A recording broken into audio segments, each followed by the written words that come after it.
আসসালামু আলাইকুম। আমরা স্টাডি করব মাস্টার্স ফাইনাল ইয়ার প্রিপারেশন 2025 রাষ্ট্রবিজ্ঞান থেকে। যারা রাষ্ট্রবিজ্ঞানে প্রিপারেশন নিতে চাচ্ছেন তারা চ্যানেলটি সাবস্ক্রাইব করে সাথে থাকবেন। আশা করা যায় এখান থেকেই ফুল প্রিপারেশন হবে।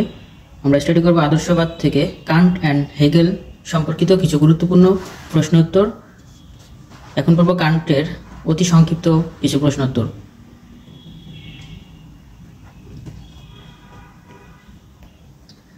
কে কান্টকে রাষ্ট্রবাদ ও স্বৈরতন্ত্রের আধ্যাত্মিক জনক বলে অভিহিত করেছেন? ম্যাকভার্ন। কে কান্টকে রাষ্ট্রবাদ ও স্বৈরতন্ত্রের আধ্যাত্মিক জনক বলে অভিহিত করেছেন? ম্যাকভার্ন। কান্ট কত সালে জন্মগ্রহণ করেন? কান্ট 1724 সালে 22 এপ্রিলে জন্মগ্রহণ করেন। 1724 সালে 22 এপ্রিলে জন্মগ্রহণ করে হচ্ছে কান্ট। কান্ট কোথায় জন্মগ্রহণ করেন?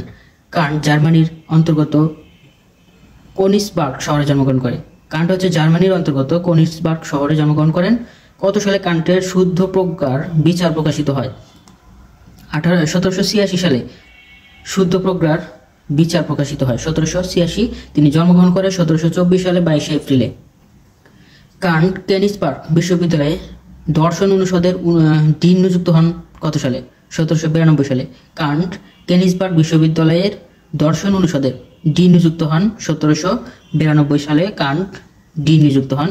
কান্ট কত সালে মৃত্যুবরণ করেন? 1804 সালে 12 ফেব্রুয়ারিতে তিনি মৃত্যুবরণ করেন। তার জন্ম 1724, মৃত্যু 1804-এ। ইমানুয়েল কান্ট কত সময়ের বিখ্যাত দার্শনিক?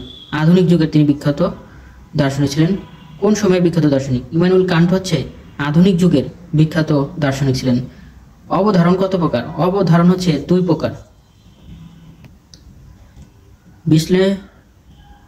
বিশ্লেষণাত্মক অবধারণ কোনটি? বিশ্লেষণাত্মক অবধারণ হচ্ছে সব কুমারী হয় অবিবাহিতা। সব কুমারী হয় অবিবাহিতা। বিশ্লেষণাত্মক অবধারণ এটি। কান্টের বিখ্যাত গ্রন্থ হচ্ছে ক্রিটিক অফ পিওর রিজন। কান্টের বিখ্যাত গ্রন্থ critique of pure reason. Kant বুদ্ধিবাদকে কি বলে অভিহিত করেছেন? বিচার বিযুক্তবাদ। কান্ট বুদ্ধিবাদকে বিচার বিযুক্তবাদ বলে অভিহিত করেছেন। অবভাষের প্রতিশব্দ কি? অবভাষের প্রতিশব্দ হচ্ছে ফিনোমিনা। অবভাষের প্রতিশব্দ ফিনোমিনা। কান্ট কোন দেশের নাগরিক? কান্ট জার্মানের নাগরিক। অবভাষ কি? ইন্দ্রিয়ের কাছে প্রতীয়মান হয়, প্রত্যাখ্যিত হয়, তাই হচ্ছে অবভাষ। ইন্দ্রিয়ের কাছে প্রতীয়মান হয়, প্রত্যাখ্যিত হয়, তাই হচ্ছে অবভাষ। ভিডিওটি খুবই গুরুত্বপূর্ণ। চ্যানেলটি সাবস্ক্রাইব করে সাথে থাকুন। মাস্টার্স ফাইনালের প্রিপারেশন সম্পূর্ণ ভিডিও এখানে আপলোড হবে, দেখতে থাকুন। আধুনিক জ্ঞানতাত্ত্বিক দর্শনের ইমানুয়েল কান্ট কী ধরনের দার্শনিক হিসেবে পরিচিত? ইমানুয়েল কান্ট হচ্ছে বিচারবাদী দার্শনিক হিসেবে পরিচিত। বিযুক্ত এর ইংরেজি প্রতিশব্দ ডগমাটিজম। বিযুক্ত এর ইংরেজি প্রতিশব্দ হচ্ছে ডগমাটিজম। কোনটি ধ্বংসযোগ্য অবভাস না সত্তা? কোনটি ধ্বংসযোগ্য অবভাস না সত্তা? অবভাস। ইমানুয়েল কান্ট কত শতকের দার্শনিক? ইমানুয়েল কান্ট হচ্ছে 8শ শতাব্দীর দার্শনিক। ইমানুয়েল কান্ট 8শ শতাব্দীর দার্শনিক ছিলেন। কান্টের জীবন ছিল কেমন? সাদা সিধে। কান্টের পিতার পেশায় কি ছিল? কান্টের পিতা ছিলেন ঘোড়ার জিনের ব্যবসায়ী। ঘোড়ার জিনের ব্যবসায়ী। কান্টের পিতা ছিলেন পেশায় একজন ঘোড়ার জিনের ব্যবসায়ী। ছাত্র জীবনে কান্ট কার অধীনে পড়াশোনা করেছিলেন? অধ্যাপক ফ্রেন্স অ্যালবার্ট সালসের অধীনে পড়ালেখা করেছিলেন। কান্ট কেনিসবার্গ বিশ্ববিদ্যালয়ে কোন কোন বিষয়ে অধ্যয়ন করেন? কান্ট কেনিসবার্গ বিশ্ববিদ্যালয় থেকে দর্শন, গণিত এবং প্রাকৃতিক বিজ্ঞান নিয়ে পড়ালেখা করেছিলেন। কান্ট কোন বিশ্ববিদ্যালয়ে পড়াশোনা করেছিলেন? কেনিসবার্গ বিশ্ববিদ্যালয়ে কান্টে পড়ালেখা করে। কত সালে কান্ট কেনিসবার্গ বিশ্ববিদ্যালয়ে অধ্যয়ন শুরু করেন? 1747 সালে কান্ট কেনিসবার্গ বিশ্ববিদ্যালয়ে অধ্যয়ন করেন। ভলফ কোন দেশের দার্শনিক ছিলেন? ভলফ হচ্ছে জার্মানির দার্শনিক ছিলেন। কান্ট পরবর্তীতে কার প্রতি আকৃষ্ট হন? নিউটনের প্রতি। কান্ট পরবর্তীতে কার প্রতি আকৃষ্ট হন? নিউটনের প্রতি আকৃষ্ট হন। কান্ট কোন বিশ্ববিদ্যালয়ের প্রভাষক নিযুক্ত হন? কেনিসবার্গ বিশ্ববিদ্যালয়ে। কান্ট কোন বিশ্ববিদ্যালয়ের প্রভাষক নিযুক্ত হন? কেনিসবার্গ বিশ্ববিদ্যালয়ে। কান্ট কেনিসবার্গের তর্কশাস্ত্রে ও অধিবিদ্যার অধ্যাপক পদে নিযুক্ত হন কত সালে? 1770 সালে। কান্ট অধিবিদ্যার অধ্যাপক পদে নিযুক্ত হন 1770 সালে। কান্টের পূর্বসূরি দার্শনিকের নাম লাইবনিজ, রুশো ও হিউম প্রমুখ। কান্টের পূর্বসূরি দার্শনিক ছিলেন লাইবনিজ, রুশো এবং হিউম। ইমেইল গ্রন্থের রচয়িতা রুশো। ইমেইল গ্রন্থটি রচনা করেছেন রুশো। কান্ট কোন বিশ্ববিদ্যালয়ে বাল্যকালীন শিক্ষালাভ করেন? তিনি বাল্যকালীন শিক্ষালাভ করেন ভোরস্ট্যাট হসপিটাল বিদ্যালয়ে। ভোরস্ট্যাট হসপিটাল বিদ্যালয়ে তিনি বাল্যকালে পড়ালেখা করেন। কান্টের প্রকাশিত প্রথম রচনা কোনটি? কান্টের প্রথম রচনা হচ্ছে ideas on the true appreciation of the living force and assessment of the evidence. এটি হচ্ছে কান্টের প্রকাশিত প্রথম রচনা। Ideas on the true appreciation of the living force and assessment of the evidence. Kant কখন স্নাতকোত্তর ডিগ্রি লাভ করে? কান্ট স্নাতকোত্তর ডিগ্রি লাভ করে 1755 সালে। কান্ট ভকনে উপাধি লাভ করে কত সালে? 1755 সালে ভকনে উপাধি লাভ করে এবং স্নাতকোত্তর ডিগ্রি লাভ করে। কান্টের উপাধি ভকনে। কান্ট রয়্যাল প্যালেস গ্রন্থকারে কোন পদে নিয়োজিত ছিলেন? উপগ্রন্থকারী হিসেবে নিয়োজিত ছিলেন। কত সালে তিনি রয়্যাল প্যালেস গ্রন্থকারে উপগ্রন্থকারী পদে নিযুক্ত হন? 1766 সালে তিনি উপগ্রন্থকারী হিসেবে নিযুক্ত হন। কান্ট কত সালে একাডেমিক সিনেটর সদস্য লাভ করে? 1780 সালে। কান্ট কত সালে একাডেমিক সিনেটর সদস্য লাভ করে? 1780 সালে। কান্টের ক্রিটিকুই অফ পিওর রিজন গ্রন্থটি প্রকাশিত হয় 1781 সালে। কান্টের ক্রিটিক অফ পিওর রিজন এটি প্রকাশিত হয় 1781 সালে। মেটাফিজিক্যাল ফাউন্ডেশন অফ মোরালস গ্রন্থটি রচয়িতা ইমানুয়েল কান্ট 1785 সালে। মেটাফিজিক্যাল ফাউন্ডেশন অফ মোরালস এই গ্রন্থটি রচয়িতা হচ্ছে ইমানুয়েল কান্ট 1785 সালে এটি প্রকাশিত হয়। Conjectural beginning of the history of man গ্রন্থটি প্রকাশিত হয় 1786 সালে। Conjectural beginning of the history of man গ্রন্থটি প্রকাশিত হয় 1786 সালে। কত সালে কান্ট কেনিসবার্গ বিশ্ববিদ্যালয়ে দর্শন অনুষদের ডিন নিযুক্ত হন? 1792 সালে তিনি ডিন নিযুক্ত হন। ওয়ান ইটার্নাল পিস গ্রন্থটি রচয়িতা Immanuel Kant. One eternal peace গ্রন্থটি প্রকাশিত হয় 1795 সালে। এটি রচয়িতা ইমানুয়েল কান্ট। কত সালে anthropology from the pragmatic standpoint গ্রন্থটি প্রকাশিত হয়? 1798 সালে। 1798 সালে anthropology from the pragmatic standpoint গ্রন্থটি প্রকাশিত হয়। আধুনিক ভাববাদী দর্শনের জনক বলা হয় ইমানুয়েল কান্টকে। আধুনিক দর্শনের সূচনা হয় কখন? সপ্তদশ শতাব্দীতে। আধুনিক দর্শনের সূচনা হয় সপ্তদশ শতাব্দীতে। মধ্যযুগের দর্শনের মূল সুর ছিল ঈশ্বর ও আত্মা। মধ্যযুগের দর্শনের মূল সুর ছিল ঈশ্বর এবং আত্মা। কান্টের দর্শন মূলত জ্ঞানবিদ্যা বিষয়ক বিদ্যা। কান্টের দর্শন মূলত জ্ঞানবিদ্যা বিষয়ক মতবাদ। কান্ট দর্শন বলতে বুঝিয়েছেন জ্ঞানবিদ্যাকে। কান্ট দর্শন বলতে বুঝিয়েছে জ্ঞানবিদ্যাকে। আধুনিক দর্শনের নতুন চিন্তাধারার প্রবর্তন করেছিলেন কান্ট। কোনটি? নির্বিচারবাদী দর্শন, বুদ্ধিবাদী। কোনটি? নির্বিচারবাদী দর্শন, বুদ্ধিবাদী। অভিজ্ঞতাবাদী দর্শন পরিণত হয় কোনটিতে? সংশয়বাদে। অভিজ্ঞতাবাদী দর্শন পরিণত হয় সংশয়বাদে। কান্টের দর্শন কোন মতবাদের উপর প্রতিষ্ঠিত? দর্শন হচ্ছে বুদ্ধিবাদ ও অভিজ্ঞতাবাদের উপর প্রতিষ্ঠিত। বুদ্ধিবাদী দার্শনিকের নাম ডেকার্ত, লাইবনিজ এবং ভলফের। বুদ্ধিবাদী দার্শনিকদের নাম হচ্ছে ডেকার্ত, লাইবনিজ এবং ভলফের।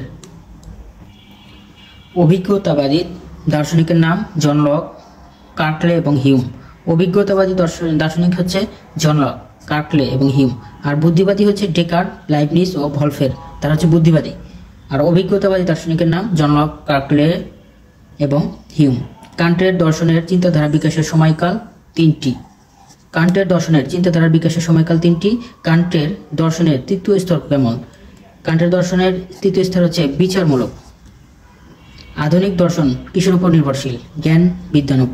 জ্ঞানবিদ্যার উপর আধুনিক দর্শন নির্ভরশীল। আধুনিক বুদ্ধিবাদের জনক বলা হয় ডেকার্তে।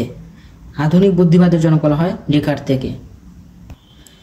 অভিজ্ঞতাবাদী দর্শনের চরম পরিণতি লাভ ঘটে কার্ট দর্শনে, হিউমের দর্শনে। অভিজ্ঞতাবাদী দর্শনের চরম পরিণতি লাভ ঘটে হিউমের দর্শনে। কান্টের মধ্যে জ্ঞানের দিক কয়টি? জ্ঞানের দিক হচ্ছে দুটি। প্রথম জীবনে কান্টের চিন্তাধারার কোনটির প্রাধান্য ছিল? বুদ্ধিবাদের প্রাধান্য ছিল। কান্ট মানুষের মনের কোন দুটি উৎসের কথা বলেছেন? ইন্দ্রিয় শক্তি ও বুদ্ধি শক্তির কথা বলেছেন। কান্ট মানুষের মনের কোন দুটি উৎসের কথা বলেছেন? ইন্দ্রিয় শক্তি ও বুদ্ধি শক্তির কথা বলেছেন। Will not force is the basis of the state উক্তিটি করেছেন টমাস হিলগ্রিন। এগুলা বিভিন্ন বোর্ডে বিভিন্ন পরীক্ষায় এসেছিল, সেই প্রশ্নগুলো। কান্ট জ্ঞানের কয়টি দিকের কথা বলেছেন ও কি কি? জ্ঞানের দুটি দিকের কথা বলেছেন, একটা হচ্ছে আকার আর একটা হচ্ছে উপাদান। আমাদের অনুভবে যা প্রবাহিত হয় তাকে কি বলা হয়? অবভাস বলা হয়। সংবেদনের কাজ কি? সংবেদনের কাজ হচ্ছে উপাদান সংগ্রহ করা। বুদ্ধির কাজ কি? বুদ্ধির কাজ হচ্ছে উপাদানগুলো আকারের মাধ্যমে সুসংবদ্ধ করা। বুদ্ধির কাজ হচ্ছে উপাদানগুলোকে আকারের মাধ্যমে সুসংবদ্ধ করা। সামান্য জ্ঞান ব্যতীত প্রত্যক্ষণ অন্ধ এবং প্রত্যক্ষণ ছাড়া সামান্য জ্ঞান শূন্য উক্তিটি করেছেন কান্ট। সামান্য জ্ঞান ব্যতীত প্রত্যক্ষণ অন্ধ এবং প্রত্যক্ষণ ছাড়া সামান্য জ্ঞান শূন্য উক্তিটি করেছেন কান্ট। অতীন্দ্রিয় যুক্তি বিজ্ঞানের উপভাগ কয়টি ও কি কি? অতীন্দ্রিয় যুক্তি বিজ্ঞানের উপভাগ হচ্ছে দুটি, অতীন্দ্রিয় তত্ত্ব বিশ্লেষণ ও অতীন্দ্রিয় ধান্তিক যুক্তি বিজ্ঞান। সভ্যতার অর্থ হচ্ছে চিন্তনের সঙ্গে বস্তুর সঙ্গতি। চিন্তনের সঙ্গে বস্তুর সঙ্গতিকে সভ্যতা বলা হয়। অতীন্দ্রিয় তত্ত্ব বিশ্লেষণের অংশ কয়টি? অতীন্দ্রিয় তত্ত্ব বিশ্লেষণের অংশ হচ্ছে দুটি। কান্ট বৌদ্ধিক প্রকারের আলোচনাকে কয় ভাগে ভাগ করেছেন? বৌদ্ধিক প্রকারের আলোচনাকে দুই ভাগে ভাগ করেছেন। প্রত্যয়ের মাধ্যমে জানার অর্থ অবধারণ করা। প্রত্যয়ের মাধ্যমে জানার অর্থ হচ্ছে অবধারণ করা। প্রত্যয় কিসের সঙ্গে যুক্ত? প্রত্যয় হচ্ছে অবধারণের সঙ্গে যুক্ত। কান্ট অবধারণগুলো কয় ভাগে ভাগ করেছেন এবং কি কি? কান্ট অবধারণগুলোকে ভাগ করেছে হচ্ছে 4 ভাগে। আর কান্ট জ্ঞানের দিক ভাগ করেছে 2 ভাগে। জ্ঞান হচ্ছে 2 ভাগে বিভক্ত, আর অবধারণগুলোকে বিভক্ত করেছে 4 ভাগে, যথা পরিমাণ, গুণ, সম্বন্ধ ও প্রকার। আমরা কয় রকমের অবধারণ পাই? আমরা কয় রকমের অবধারণ পাই? আমরা 12 ধরনের অবধারণ পাই, কিন্তু কান্ট অবধারণকে 4 ভাগে বিভক্ত করেছেন। ক্যাটেগরি শব্দটির আবিষ্কারক হচ্ছে অ্যারিস্টটল। ক্যাটেগরি শব্দটি আবিষ্কার করেছেন অ্যারিস্টটল। পরিমাণবাচক অবধারণ কি কি? পরিমাণবাচক অবধারণ হচ্ছে সামান্য, বিশেষ এবং ঐকিক। সামান্য, বিশেষ ও ঐকিক। গুণবাচক অবধারণ কি কি?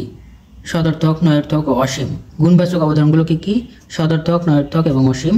সম্বন্ধবাচক অবধারণ কয়টি ও কি কি? গুণবাচক হচ্ছে 3টি, সম্বন্ধবাচক অবধারণ 3টি, যথা নিরপেক্ষ, সাপেক্ষ এবং বৈকল্পিক। প্রকারবাচক অবধারণ কত প্রকার ও কি কি? প্রকারবাচক অবধারণ 3 প্রকার, যথা সম্ভাব্য, বর্ণাত্মক ও নিশ্চয়াত্মক।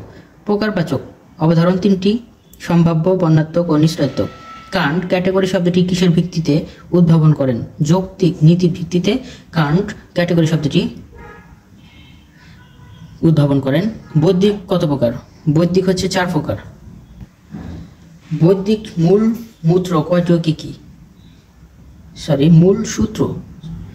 বৌদ্ধিক মূল সূত্র হচ্ছে 4টি, যথা ইন্দ্রিয় অনুভবের স্বতঃসিদ্ধ এবং প্রত্যয়ের পূর্ববোধ, অভিজ্ঞতার উপমান ও লৌকিক জ্ঞানের স্বীকার্য বিষয়। বৌদ্ধিক মূল সূত্র কয়টি ও কি কি? বৌদ্ধিক মূল সূত্র হচ্ছে 4টি। ইন্দ্রিয় অনুভবের স্বতঃসিদ্ধ, প্রত্যয়ের পূর্ববোধ, অভিজ্ঞতার উপমান ও লৌকিক জ্ঞানের স্বীকার্য বিষয়। কান্টের মতে শুদ্ধ প্রজ্ঞার কয়টি অতীন্দ্রিয় ধারণা আছে ও কি কি? কান্টের মধ্যে শুদ্ধ প্রজ্ঞার অতীন্দ্রিয় হচ্ছে 3টি, যথা স্থিতিশীল দ্রব্যরূপী উদ্দেশ্যরূপে আত্মার ধারণা, কার্যকর সম্পর্কিত অবভাষের সমগ্র ধারণা, পরম উৎকর্ষরূপে ঈশ্বরের ধারণা। কান্টের অতীন্দ্রিয় ধারণার প্রথমটির বিষয়বস্তু মনোবিজ্ঞান। কান্টের অতীন্দ্রিয় ধারণার প্রথমটির বিষয়বস্তু হচ্ছে মনোবিজ্ঞান। কান্টের অতীন্দ্রিয় ধারণা বিষয়টির বিষয়বস্তু বিশ্বতত্ত্ব। কান্টের অতীন্দ্রিয় ধারণার দ্বিতীয় বিষয়বস্তু হচ্ছে বিশ্বতত্ত্ব। প্রথমটি হচ্ছে মনোবিজ্ঞান, তৃতীয়টি হচ্ছে ধর্মবিজ্ঞান। কান্টের অতীন্দ্রিয় ধারণার প্রথম বিষয়বস্তু হচ্ছে মনোবিজ্ঞান, দ্বিতীয় বিষয়বস্তু বিশ্বতত্ত্ব, তৃতীয় বিষয়বস্তু হচ্ছে ধর্মবিজ্ঞান। আত্মা কিসের তৈরি? সচেতনতার ঐক্য হচ্ছে আত্মা।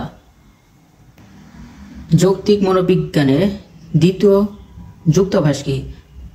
যৌক্তিক মনোবিজ্ঞানের দ্বিতীয় যুক্তভাষ হচ্ছে আত্মা সরল এবং মিশ্র। আত্মা সম্পর্কে কয়েকটি বিষয়ে অনুমান করা যায়? 4টি, যথা আত্মা দ্রব্য, আত্মা শুদ্ধ, আত্মার ব্যক্তিত্ব ও আত্মার অমরতা। আত্মার দ্রব্য, আত্মার শুদ্ধ, আত্মার ব্যক্তিত্ব এবং আত্মার অমরতা, 4টি ধারণা পাওয়া যায় আত্মা সম্পর্কে। শুদ্ধ প্রজ্ঞার তৃতীয় ধারণা কোনটি? শুদ্ধ প্রজ্ঞার তৃতীয় ধারণা হচ্ছে ঈশ্বর সম্পর্কে। কান্ট কয়টি উপায়ে ঈশ্বরের প্রমাণ করেছেন? 3টি উপায়ে। কান্ট কয়টি উপায়ে ঈশ্বরের প্রমাণ করেছেন? 3টি উপায়ে।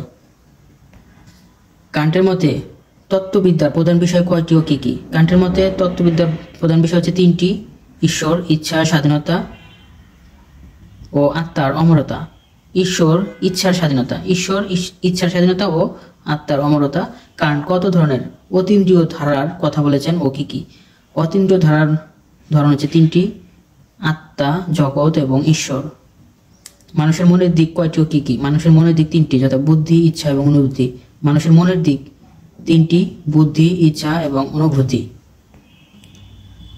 কান্ট প্রজ্ঞাকে কয় ভাগে ভাগ করেছেন? প্রজ্ঞাকে 2 ভাগে ভাগ করেছেন, যথা তাত্ত্বিক প্রজ্ঞা ও ব্যবহারিক প্রজ্ঞা। নীতি দর্শনের ইতিহাসে কার নাম বিশেষভাবে উল্লেখযোগ্য? ইমানুয়েল কান্টের নাম। নীতি দর্শনে বিশেষভাবে উল্লেখযোগ্য নাম হচ্ছে ইমানুয়েল কান্ট। শর্তহীন আদেশ কত প্রকার ও কি কি? শর্তহীন আদেশ 3 প্রকার: শর্তহীন আদেশ, দৃঢ় উক্তিমূলক আদেশ এবং শর্ত নিরপেক্ষ আদেশ। কান্টের মতে যদিচ্ছা কি? ইচ্ছা কর্তব্যের জন্য কাজ করা। Religion within the limits of reason গ্রন্থটি রচয়িতা ইমানুয়েল কান্ট। কান্টের মতে ধর্মবিজ্ঞানের ভিত্তি হচ্ছে নীতি বিজ্ঞান। মানুষের জীবনের শ্রেষ্ঠ বস্তু হচ্ছে নীতিসত্তা। কান্ট কোন ধর্মকে নৈতিক ধর্ম বলে শ্রেষ্ঠ স্থান দিয়েছে? খ্রিস্ট ধর্মকে। কান্টের মতে শ্রেষ্ঠ ধর্মজীবন কোনটি? নৈতিক জীবন। কান্টীয় চিন্তাধারার পূর্ণ বিকাশ ঘটে কখন? 8শ শতাব্দীর শেষে। কান্ট যে ধর্মের কথা বলেন তার নাম হচ্ছে মানব ধর্ম। ভিডিওটি সম্পূর্ণ বারবার দেখতে থাকুন, ইনশাআল্লাহ এখান থেকে 100% কমন পাবেন। ফরাসি বিপ্লবের মধ্যে কান্ট কি প্রত্যাখ্যান করেছেন? ঈশ্বরের ছায়া ও মানুষের পরিত্রাণ। কান্টের রাজনৈতিক জীবনধারা প্রকাশিত হয় কোন গ্রন্থে? Metaphysical first principles of the theory of law এই গ্রন্থে। কত সালে কান্টের metaphysical first principle of the theory of law গ্রন্থটি প্রকাশিত হয়? 1796 সালে প্রকাশিত হয় এটি। 4. পারপিচুয়াল পিস গ্রন্থটির রচয়িতা Immanuel Kant. For perpetual peace গ্রন্থটি রচনা করেছেন ইমানুয়েল কান্ট। কত সালে ফর পারপিচুয়াল পিস গ্রন্থটি প্রকাশিত হয়? 1795 সালে এটি প্রকাশিত হয়। মানুষের বাঁচার ও বিকাশের শর্ত হচ্ছে ব্যক্তি স্বতন্ত্র ও প্রতিযোগিতা। কান্ট আইনকে ভাগ করেছেন কয় ভাগে ও কি কি? আইনকে ভাগ করেছে 2 ভাগে: ব্যক্তিগত ও সাধারণ আইন। কান্টের মতে মানুষের স্বাধীনতার দিক কয়টি ও কি কি? স্বাধীনতার দিক হচ্ছে 2টি, যথা ইতিবাচক ও নেতিবাচক দিক। কান্টের মতে ইতিবাচক স্বাধীনতা কি? ইতিবাচক নীতি ও নৈতিকতা মেনে যে স্বাধীনতা মানুষ ভোগ করে তাই হচ্ছে ইতিবাচক স্বাধীনতা। কান্টের মতে নেতিবাচক স্বাধীনতা কি? মানুষের সেই কার্যকলাপ যার পিছনে কামনা বাসনা নিয়ন্ত্রণ থাকবে না।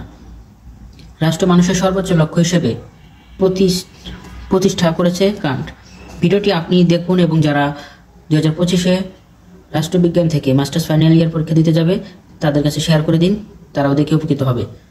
যেহেতু আমরা এই বয়সে এসে অনেকেই চাকরিজীবী, পড়ার সুযোগ পাই না, তো ভিডিওটি দেখে নিলে ইনশাআল্লাহ এখান থেকে ভালো একটা প্রস্তুতি হয়ে যাবে। কান্টের রাজনীতির মূল লক্ষ্য কি? মানবতা। কান্টের রাষ্ট্রচিন্তার মূল লক্ষ্য রাষ্ট্রকে আইনের শাসনের অনুগত করা। কান্ট রাষ্ট্রকে কয় ভাগে ভাগ করেন ও কি কি? 3 ভাগে, যথা আইন, বিচার ও শাসন বিভাগ। কান্টকে একনায়তন্ত্রের আধ্যাত্মিক জনক বলে অভিহিত করেন অধ্যাপক Mark McGovern. Critique of pure reason গ্রন্থটির রচয়িতা ইমানুয়েল কান্ট। কত সালে ক্রিটিক অফ পিওর রিজন গ্রন্থটি প্রকাশিত হয়? 1781 সালে। ক্রিটিক অফ পলিটিক্যাল রিজন, একটা হচ্ছে ক্রিটিক অফ পিওর রিজন, এটি 1881। ক্রিটিক অফ পলিটিক্যাল রিজন এটিও ইমানুয়েল কান্টের। কত সালে ক্রিটিক অফ পলিটিক্যাল রিজন প্রকাশিত হয়? এটি প্রকাশিত হয় 1788 সালে। পলিটিক্যাল রিজন এটি 1788, আর পিওর রিজন এটি হচ্ছে 1781। মনে রাখবেন, পিওর রিজন 81 আর পলিটিক্যাল রিজন এটি 1788 সালে প্রকাশিত হয় ইমানুয়েল কান্টের সম্পাদনায়। ক্রিটিক অফ জাজমেন্ট গ্রন্থটির রচয়িতা ইমানুয়েল কান্ট। কত সালে ক্রিটিক অফ জাজমেন্ট গ্রন্থটি প্রকাশিত হয়? ক্রিটিক অফ জাজমেন্ট এটিও কান্টের প্রকাশিত হয় 1790 সালে। ইমানুয়েল কান্টের মূল পরিচয় দার্শনিক। তিনি কান্টের দর্শন চিন্তার মূল বিষয়বস্তু মানুষের নৈতিক স্বাধীনতা। ভাববাদী দার্শনিকের নাম ফিফটে, হেগেল, গ্রিল, বোসাংকুয়ে প্রমুখ। কান্টের নীতি দর্শন কিসের সমন্বয়ে গঠিত? কান্টের নীতি দর্শন হিউমের অভিজ্ঞতা লব্ধ জ্ঞানতত্ত্ব এবং ডেকার্তের যুক্তিবিদ্যার সমন্বয়ে গঠিত। কান্টের মতে জ্ঞান আরোহণের পদ্ধতি কয়টি? কান্টের মতে জ্ঞান আরোহণের পদ্ধতি 3টি। কান্টের মতে জ্ঞান আরোহণের পদ্ধতি হচ্ছে পঞ্চেন্দ্রিয়, বুদ্ধিবৃত্তি এবং নৈতিক ইচ্ছা। ইমানুয়েল কান্ট জ্ঞানকে কয় ভাগে ভাগ করেছেন ও কি কি? জ্ঞানকে 2 ভাগে ভাগ করেছেন, প্রকৃত জ্ঞান এবং অপ্রকৃত জ্ঞান। প্রকৃত জ্ঞান কি? নৈতিক ইচ্ছার মাধ্যমে আহরিত জ্ঞানই হচ্ছে প্রকৃত জ্ঞান। অপ্রকৃত জ্ঞান হচ্ছে পঞ্চেন্দ্রিয় ও বুদ্ধির বৃত্তির মাধ্যমে জ্ঞান। প্রকৃত জ্ঞান হচ্ছে নৈতিক ইচ্ছার মাধ্যমে আহরিত জ্ঞান হচ্ছে প্রকৃত জ্ঞান, আর অপ্রকৃত জ্ঞান হচ্ছে পঞ্চেন্দ্রিয় ও বুদ্ধিবৃত্তির মাধ্যমে অর্জিত জ্ঞানকে বলা হয় অপ্রকৃত জ্ঞান। কান্ট মানুষের সত্তাকে কয় ভাগে ভাগ করেছেন? 2 ভাগে সত্তাকে ভাগ করেছেন। কান্টের মতে সত্তা হচ্ছে অভিজ্ঞতা লব্ধ সত্তা এবং অতীন্দ্রিয় সত্তা। অভিজ্ঞতা লব্ধ সত্তা এবং অতীন্দ্রিয় সত্তা। অভিজ্ঞতা সত্তা কি? যা প্রকৃতির কার্যকরণ নীতি দ্বারা পরিচালিত, তা হচ্ছে অভিজ্ঞতা। আর অতীন্দ্রিয় সত্তা হচ্ছে যা নৈতিক নীতি দ্বারা পরিচালিত, সেটা হচ্ছে অতীন্দ্রিয় সত্তা।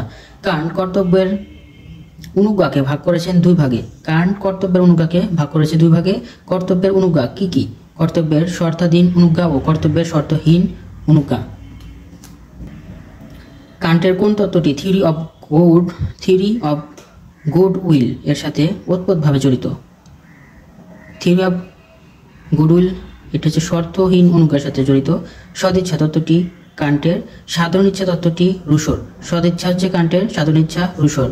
নৈতিক যুক্তি কর্তৃক স্থিরকৃত কর্তব্য পালনের মাধ্যমে যথার্থ নৈতিক স্বাধীনতা নিয়ে উদ্ধৃত করেছেন ইমানুয়েল কান্ট। নৈতিক যুক্তি কর্তৃক স্থিরকৃত কর্তব্য পালনের মাধ্যমেই যথার্থ নৈতিক স্বাধীনতা নিয়ে উদ্ধৃত করেছেন ইমানুয়েল কান্ট। কান্টের মতে আদেশ কত প্রকার ও কি কি? আদেশ হচ্ছে 3 প্রকার: শর্তাধীন, শর্তহীন এবং দৃঢ় উক্তিমূলক আদেশ। কান্ট কোন তত্ত্বে বিশ্বাসী? সামাজিক চুক্তি তত্ত্বে বিশ্বাসী। কান্টকে রাষ্ট্রবাদ ও সৌরতন্ত্রের আধ্যাত্মিক জনক বলে অভিহিত করেছেন অধ্যাপক ম্যাক ভার্ন। ইমানুয়েল কান্ট নৈতিক স্বাধীনতা ছাড়াও অন্য কি বিষয়ে আলোচনা করেছেন? ইমানুয়েল কান্ট গণতন্ত্র, ব্যক্তি স্বাতন্ত্র্যবাদ, নৈতিক যুক্তি নির্ভরতা, আইন ও সদিচ্ছা নিয়ে আলোচনা করেছেন। কান্ট অখণ্ড সার্বভৌমত্ব রক্ষা ও জনকল্যাণমূলক রাষ্ট্র কাঠামোর জন্য কোন ধরনের শাসক চেয়েছেন? দেশপ্রেমিক ও সাহসী একনায়কতন্ত্র চেয়েছেন। কোন কোন দার্শনিক কান্টের নৈতিক দর্শনকে কেন্দ্র করে তাদের রাষ্ট্র দর্শন প্রচার করেন? ফিফটে, হেগেল, গ্রানি, বোসাংকুয়ে প্রমুখ। থিওরি অফ গুডউইল এটি কান্টের মতে আইন প্রণয়নকারীর নির্ভরযোগ্য পথ প্রদর্শক হচ্ছে যুক্তি। কান্ট রাষ্ট্রকে কি হিসেবে গণ্য করেছেন? একটি সুস্পষ্ট কল্যাণ হিসেবে গণ্য করেছেন। আধুনিক যুগে রাষ্ট্রচিন্তার কান্ট সর্বপ্রথম কি প্রবর্তন করেন? আদর্শবাদ প্রবর্তন করেন। কান্টের মতে কোন উদ্দেশ্য কর্তব্য পালন করতে হবে? কোন উদ্দেশ্যে কর্তব্য পালন করতে হবে? কর্তব্যের খাতিরে। কান্টের মতে নৈতিকতার মূল বিষয় নিহিত মানুষের দায়িত্ব ও কর্তব্যে। কান্টের মতে সদিচ্ছা কি? ইচ্ছা ও কর্তব্যের জন্য যে ক্রিয়া করে তাই সদিচ্ছা।